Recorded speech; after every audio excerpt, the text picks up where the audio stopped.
ചിന്താധാരകളിലുള്ള മനസ്സിൻ്റെ വികല്പങ്ങളാണ് ഭൂരിപക്ഷവും സ്വപ്നങ്ങളായിട്ട് രൂപീകരിക്കുന്നത്. എല്ലാ ശിവനെയും ദേവിനെയൊക്കെ സുബ്രഹ്മണ്യനും പ്രതിഷ്ഠിച്ച് കണ്ണാടി പ്രതിഷ്ഠിച്ച് എന്തിനാണെന്ന് ചോദിച്ചാൽ നിന്നിലുള്ള ഈശ്വരനെ കണ്ടെത്താനാണ്, മുടിചികാനല്ല. കർമ്മഫലം അനുഭവിച്ച് തന്നെ തീരണം. ജനിച്ചാൽ മരണം ഉറപ്പാണ്. ആരും മരണത്തിൽ നിന്ന് രക്ഷപ്പെട്ട ആരെയും ഞാൻ കണ്ടിട്ടില്ല. മനസ്സ് സന്തോഷമായി ഉറങ്ങുന്ന ഒരാൾക്ക് ദുസ്വപ്നത്തെ ഭയപ്പെടേണ്ട കാര്യമില്ല. അഹങ്കാരവും ആസക്തിയും വിട്ട് ആത്മീയ പന്ഥാവിലൂടെ മുന്നോട്ട് പോകുന്നവരെല്ലാം നല്ല രീതിയിൽ വരും. ഈ നാമജപത്തിലൂടെ നാമം ജപിച്ച് ഉറങ്ങുന്നവന് ഉറക്കത്തിലും ആ നാമജപം ഉണ്ടാവും. അപ്പോൾ അവർക്ക് അധികം ദുസ്വപ്നമൊന്നും കാണാൻ സാധിക്കുന്നവരില്ല. നമസ്കാരം സ്വാമി. നമസ്കാരം. നമ്മുടെയൊക്കെ ജീവിതത്തിൽ നമ്മൾ സ്വപ്നം കാണുന്ന ആൾക്കാരാണ്. അതിനകത്തിൽ തന്നെ സ്വപ്നങ്ങളെ തന്നെ രണ്ട് രീതിയിലായിട്ട് തിരിക്കുന്ന കണ്ടിട്ടുണ്ട്. ദുസ്വപ്നമെന്നും അല്ലാത്ത സ്വപ്നങ്ങളെന്നും. ഈ ദുസ്വപ്നങ്ങൾ എന്തുകൊണ്ടാണ് അത് ഫലിക്കുമോ എന്ന് ഭയപ്പെടുന്ന കുറച്ച് ആൾക്കാരുണ്ട്. ഇപ്പോൾ വെളുപ്പിനെ കാണുന്ന സ്വപ്നം ഫലിക്കുമോ എന്ന്. അതിനകത്ത് തന്നെ നല്ലത് കണ്ടാൽ നമുക്ക് സന്തോഷമായിരിക്കും. പക്ഷെ കുറച്ച് മോശമായിട്ടുള്ള ചില സ്വപ്നങ്ങളാണ് നിരന്തരം നമ്മൾ കാണുന്നതെങ്കിൽ അതെന്തുകൊണ്ടായിരിക്കും? ഇയാളുടെ ചിന്താധാരകളിലുള്ള മനസ്സിൻ്റെ വികല്പങ്ങളാണ് ഭൂരിപക്ഷവും സ്വപ്നങ്ങളായിട്ട് രൂപീകരിക്കുന്നത്, അല്ലേ? പിന്നെ അപൂർവം ചില സ്വപ്നങ്ങളുണ്ട്. ചില ആത്മീയ അന്വേഷികളുടെ കൂടെ ജീവിച്ച് അവർ ഈ ശിഷ്യഗണങ്ങൾക്ക് ചില സ്വപ്ന രൂപേണ ചില ഉപദേശങ്ങൾ കൊടുക്കുന്നത് എനിക്കറിയാം, വ്യക്തമായിട്ടറിയാം. സത്യസായിബാബയുടെ ഭക്തന്മാർക്ക് പലർക്കും സ്വപ്നത്തിലൂടെ ഇന്ന രീതിയിലേക്ക് ചെയ്യണമെന്ന് പറഞ്ഞ് ജീവിതത്തിൽ വിളക്കായിട്ട് മാറിയ സ്വപ്നങ്ങളൊക്കെ ഉണ്ട്. അത് പല ഗുരുക്കന്മാർക്കും അങ്ങനെ കാണിക്കാറുണ്ട്. പക്ഷേ ഇത് ചില അപൂർവം കാണുന്ന ഇതാണ്. പക്ഷെ സ്വപ്നങ്ങൾ യഥാർത്ഥത്തിൽ കാണുന്ന അവൻ്റെ വികാരങ്ങളിലൂടെ ഉറങ്ങാൻ കിടക്കുമ്പോൾ അവൻ ചിന്തിച്ചു കൂട്ടുന്ന കാര്യങ്ങളാണ് ഭൂരിപക്ഷവും സ്വപ്ന രൂപത്തിൽ വരുന്നത്. നമ്മൾ കൈയും കാലും ഒക്കെ കഴുകി കാലുമ്മ അഴുക്കുകളൊന്നും പാടില്ല നമ്മൾ കിടക്കാൻ നേരത്ത്. അപ്പോൾ ശരിക്ക് ഇപ്പോൾ ഒരു കിച്ചണിൽ ജോലി ചെയ്യുന്ന അമ്മമാരായാലും മറ്റവരായാലും ശരി കൈകാലുകളെ കഴുകി ശുദ്ധമായിട്ട് കിടക്കയിലിരുന്ന് നാമം ജപിച്ചുകൊണ്ട് ഉറങ്ങാനാണ് പറയുന്നത്. രാമ രാമ രാമ അല്ലെങ്കിൽ ഹരേ കൃഷ്ണ ഹരേ കൃഷ്ണ ഹരേ രാമ. ഈ നാമജപത്തിലൂടെ നാമം ജപിച്ച് ഉറങ്ങുന്നവന് ഉറക്കത്തിലും ആ നാമജപം ഉണ്ടാവും. അപ്പോൾ അവർക്ക് അധികം ദുസ്വപ്നമൊന്നും കാണാൻ സാധിക്കുന്നവരുമില്ല. മനസ്സിലായില്ലേ? അപ്പോൾ ഇതേപോലെ നമ്മുടെ ഈ അന്നുണ്ടായതും അതിൻ്റെ അനിഷ്ട കാര്യങ്ങളും മനസ്സിൽ മുഴുവൻ വെച്ചിട്ട് വളരെ പേടിച്ച് വിറങ്ങലിച്ച് കിടന്ന് ഉറങ്ങുന്നവൻ അതേപോലത്തെ ദുസ്വപ്നങ്ങളെ കാണുള്ളൂ. വികാരങ്ങളാണ് ഈ സ്വപ്ന രൂപത്തിൽ നമുക്ക് പ്രത്യക്ഷപ്പെടുന്നത്. എല്ലാവരും വരും സ്വാമി പാമ്പിനെ സ്വപ്നം കണ്ടു, എന്താ ഇങ്ങനെ, അല്ലെങ്കിൽ ആനയെ സ്വപ്നം കണ്ട്. ഇതിനൊക്കെ പുരാണമുണ്ട്. ഇതിനെ കണ്ടാൽ ഇന്നത് പറയാം, ഇന്ന രീതി കണ്ടാൽ ഇന്ന പറയാം. നമുക്കതൊക്കെ പറഞ്ഞു കൊടുക്കാമെന്നല്ലാതെ എപ്പോഴും ഏത് സ്വപ്നവും ഈ സത്സംഗത്തെ നിസ്സംഗത്വം, നിസ്സംഗത്തെ നിർമോഹത്വം, നിർമോഹത്തെ നിശ്ചലതത്വം, നിശ്ചലതത്വ ജീവൻ മുക്തി എന്ന് പറയുന്നത് ആചാര്യശിവ പറഞ്ഞ പോലെ ഈ സത്സംഗത്തോടുകൂടി നല്ല വിചാരങ്ങളോടുകൂടി ഉറങ്ങാൻ കിടക്കുന്നവന് വേറെ ദുർസ്വപ്നങ്ങൾ കാര്യമായിട്ട് കാണില്ല.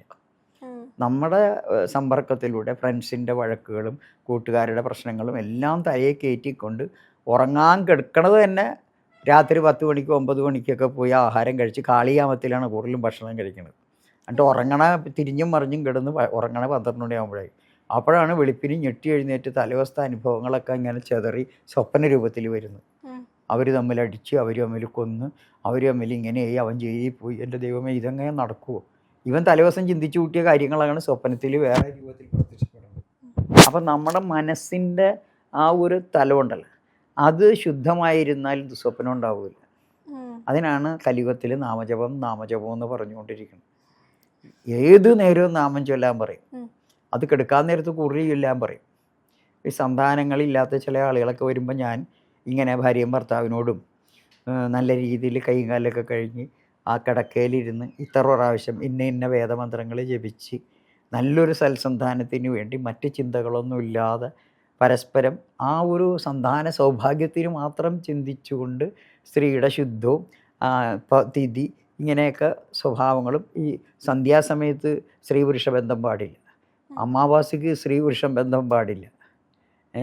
ഇങ്ങനെ തിഥി പക്കങ്ങളും സമയങ്ങളും ഒക്കെ നോക്കണം. ഭാര്യ ഭർത്തൃ സംഗമത്തിന് ഒരു നല്ല സമയങ്ങളുണ്ട് ഇതിനൊക്കെ. അങ്ങനെ നോക്കാതെ വരുമ്പോഴാണ് ചില കുട്ടികളിൽ ജനിച്ചപ്പോൾ തന്നെ ബുദ്ധിമാന്യമുള്ള ഒരു മന്ദബുദ്ധിയായിട്ടൊരു കുട്ടി ജനിക്കും. കാരണം ചിലപ്പോൾ അവർ തിഥി മോശം അഷ്ടമിക്കായിരിക്കും, അല്ലെങ്കിൽ അമാവാസിക്കായിരിക്കും, സന്ധ്യാസമയത്തായിരിക്കും സ്ത്രീ പുരുഷ ബന്ധം വരുന്നത്. അപ്പോൾ തിഥിപക്കങ്ങൾ നോക്കാതെ സ്ത്രീ പുരുഷ ബന്ധം വന്നാലും അതിലെ അനിഷ്ടമായ കിട്ടും. പക്ഷെ അവിടെ വരുന്ന ആത്മാവ് അതിനു മുമ്പുള്ള എന്തെങ്കിലും ദുരിതം ചെയ്തിട്ടായിരിക്കും ഇവർക്ക് കുട്ടിയായിട്ട് വരുന്നത് കേട്ടോ. അതും വേറെയുണ്ട്. പൂർവ്വജന്മാർജിതം കർമ്മം എന്ന് പറഞ്ഞതിൻ്റെ ഒരു കഥയും കൂടി ഇതിൻ്റെ പിന്നിലുണ്ട്. അപ്പോൾ അവന് ഇങ്ങനെയുള്ള ഒരു യോനിയിൽ വന്ന് ചിലപ്പോൾ ജന്മം എടുക്കും. അപ്പോൾ അത് ഇവർ ചുമന്നുകൊണ്ട് കിടക്കും. ഇപ്പം തന്നെ പലരും പറയില്ലേ 12 കൊല്ലം കൊച്ചിനെ തോന്നുന്നു, അവസാനം അമ്മ സഹി കെട്ട് കൊച്ചിനെ അമ്മ എന്നെ വിഷം കൊടുത്ത് കൊന്ന്. എന്തായത്? കർമ്മഫലം അനുഭവിച്ച് തന്നെ തീരണം. നമുക്കിവിടെ സ്വയം മരിക്കാൻ ഒരാൾക്കും അർഹതയില്ല. ജനിച്ചാൽ മരണം ഉറപ്പാണ്. ആരും മരണത്തിൽ നിന്ന് രക്ഷപ്പെട്ട ആരെയും ഞാൻ കണ്ടിട്ടില്ല. അപ്പോൾ ഈ ജീവിക്കുമ്പോൾ മനുഷ്യത്തോടുകൂടി ജീവിക്കാനും മറ്റുള്ളവരെ സേവിക്കാനും തയ്യാറായവർക്ക് ഇത് പരിധിയൊന്നും വരില്ല. പക്ഷെ സ്വപ്നം, ആ ദുസ്വപ്ന നാശായ എന്നുള്ള രീതിയിൽ ദുസ്വപ്നം കാണാതിരിക്കണമെങ്കിൽ നമ്മുടെ മനസ്സ് സന്തോഷപരമായി ഉറങ്ങാൻ പോകുമ്പോൾ മനസ്സിലെ മറ്റ് വിചാരങ്ങളൊക്കെ കളയാനുള്ളൊരു കഴിവുണ്ടാവണം. തലേദിവസം പകൽ അവർ ഭാര്യയും ഭർത്താവ് അടിയുണ്ടായ കാര്യം, അമ്മയും മോനുമായിട്ട് പണിങ്ങിയ കാര്യം, ഈ കാര്യങ്ങൾ മാത്രം ചിന്തിച്ചുകൊണ്ട് ഉറങ്ങിക്കഴിഞ്ഞാൽ ദുസ്വപ്നം കാണും. നമ്മൾ നല്ല വിചാരത്തോട്ട് ഉറങ്ങാൻ കിടക്കണവർക്ക് ഈ കുഴപ്പമുണ്ടാവില്ല. പിന്നെ കഴിവതും ചെന്ന് ഊണും കഴിഞ്ഞുകൊണ്ട് കയറി കിടക്കുന്ന സ്വഭാവം ശരിയല്ല.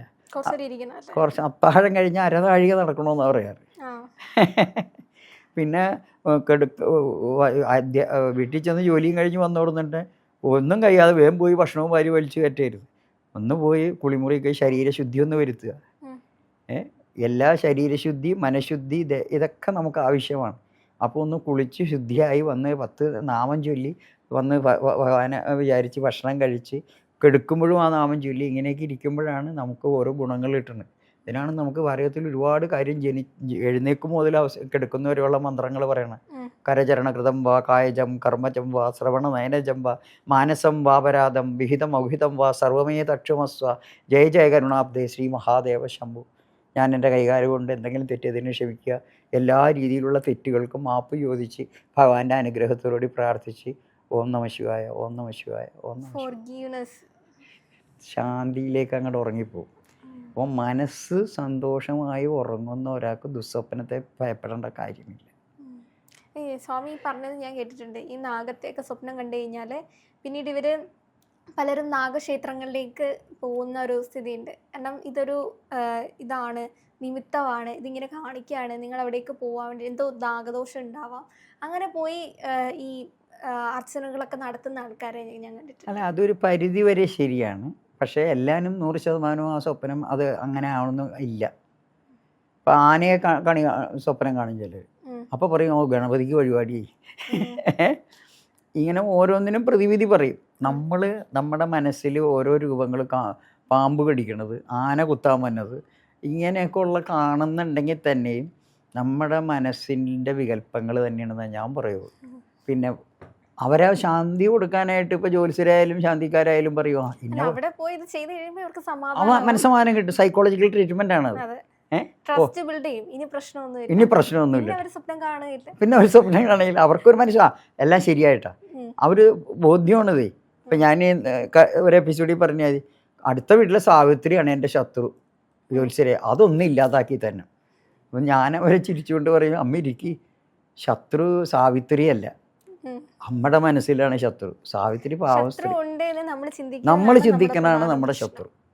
നമുക്ക് മനസ്സിൽ ആരും ശത്രുവില്ല, എനിക്ക് ആരും ശത്രുവില്ല, എല്ലാം ഒരേ ആത്മാക്കളാണ്. ഈശ്വര സർവഭൂതാനാം എന്ന് പറയുന്ന എല്ലാ ഭൂതഗണങ്ങളിലും ഈശ്വരൻ്റെ ആ ഒരു സാന്നിധ്യം കാണുന്നവന് ഒരു ശത്രുവില്ല. ശത്രുവൊക്കെ നമ്മളുണ്ടാക്കണതാണ്.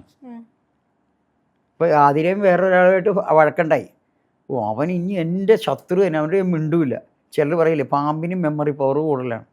പാമ്പിനെ എന്തെങ്കിലും ഉപദ്രവിച്ച് കഴിഞ്ഞാൽ പാമ്പ് അതിങ്ങനെ മനസ്സിൽ വെച്ചുകൊണ്ടിരിക്കും.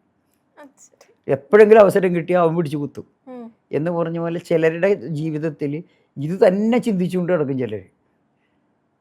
ഇതിപ്പോൾ നേരത്തെ ഞാൻ ആ ഒരു കൊച്ചിനെ ഇറക്കിയ കഥ പറഞ്ഞാൽ അവിടെ വെച്ച് വിട്ടാക്കണം. ഒരു വഴക്കുണ്ടായി അവിടെ വെച്ച്, ഓ നമ്മൾ തമ്മിൽ വഴക്കമൊന്നുമില്ല കേട്ടോ, എൻ്റെ അഭിപ്രായം പറഞ്ഞെന്നുള്ളൂ എന്ന് പറഞ്ഞാൽ അവരോട് ഒന്ന് ഷെയ്ക്കാൻ്റെ കൊടുത്ത് അപ്പം തന്നെ പിരിക്കണം. അത് മനസ്സിൽ വെച്ചുകൊണ്ട് നടക്കരുത്. ഈ മനസ്സിൽ വെച്ചുകൊണ്ട് ഇങ്ങനെ ദുർവിചാരങ്ങളും വഴക്കുകളും വെച്ചുകൊണ്ടിരിക്കുന്നവരാണ് സ്വപ്നവും ബഹളമായിട്ട് ഇങ്ങനെയുള്ള കാഴ്ചക്ക് പോണത് തന്നെ. മനഃശുദ്ധി ഭയങ്കര ശുദ്ധിയാണ്. ശരീര ആദ്യം നമ്മൾ നമ്മുടെ തന്നെ മനസ്സ് ശുദ്ധപ്പെടുത്തുക. മനസ്സ് ശുദ്ധപ്പെടുത്തിയ ഈ വക അപകടങ്ങളിലൊന്നും ചാടൂല്ല. ഇതിനാണ് നമ്മൾ ഇപ്പം ഏത് മതക്കാരോടും പറയുന്ന, ഇപ്പോൾ ഹിന്ദുമതം ഇത് പറയുന്നുണ്ടെങ്കിലും എല്ലാവർക്കും പ്രാർത്ഥനാ നിർഭരമായ ഓരോ ഉപദേശങ്ങളുണ്ട്. എല്ലാം ആന്തരിക തത്വം ഒന്ന് തന്നെയാണ്, അല്ലേ? ആമേൻ എന്ന് പറഞ്ഞാലും ഓം എന്ന് പറഞ്ഞാലും ഈ ആ ഊം ആ ഓം ആ മേൻ ഒക്കെത്തിലും ശ്രദ്ധിച്ചു കഴിയുമ്പോൾ ഇതിൻ്റെ ആന്തരാർത്ഥമൊക്കെ ഒന്നായിട്ട് വരും. പല മതസാരവും ഏകം എന്നുള്ള ഒരവസ്ഥയിലേക്ക് നമ്മൾ ചിന്തിക്കണം. പക്ഷെ ഇന്ന് അതല്ല. ഈ കലിയുഗത്തിലെ കലഹത്തിൻ്റെ കാരണങ്ങൾ പലതും ജാതീയമായും രാഷ്ട്രീയക്കാരും ഇങ്ങനെ വേർതിരിച്ച് മനുഷ്യനെ തമ്മിലടിപ്പിക്കുന്ന ഒരു കാലഘട്ടമാണ്. ഇത് മനസ്സിലാക്കാത്തടത്തോളം കാലം നീ നായരല്ലേ, ഞാൻ ഈഴവരല്ലേ, മറ്റോ മുസ്ലിമല്ലേ, ഇവൻ ക്രിസ്ത്യനല്ലേ, ഈ ജാതി പറഞ്ഞ് വോട്ട് പിടിക്കുന്ന ഈ അവസ്ഥയിൽ ഇത് തന്നെ നമ്മുടെ മനസ്സിലും കയറി തമ്മിൽ തല്ലിയാണ്.